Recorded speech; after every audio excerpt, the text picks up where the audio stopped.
In this video, we'll look at how to create runtime events in Corona SDK. Events are the foundation of interactive applications in Corona.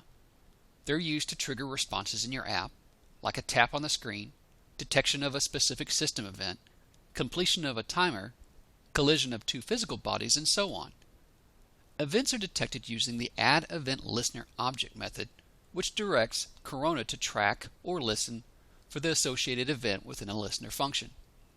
Runtime events are dispatched to the global runtime listener. These events are not directed at any particular object, rather they are broadcast to all interested listeners. Common runtime events include the following.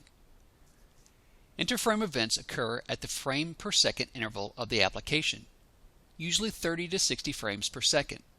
System events are dispatched when certain external events occur, such as when the device needs to suspend or exit the application. Orientation events occur when the device orientation changes from portrait to landscape or vice versa. Let's look at some sample code. The following code shows how an app can respond to system events. We start by creating a local function called onSystemEvent to handle our event, and we pass in the event to be handled. Then we register our event listener using runtime::add-event-listener, where we pass in the string name of the event and the function to be called to handle the event.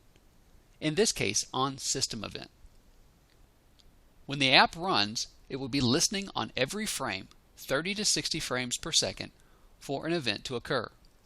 When the event is triggered, onSystemEvent will evaluate the type of the passed-in event.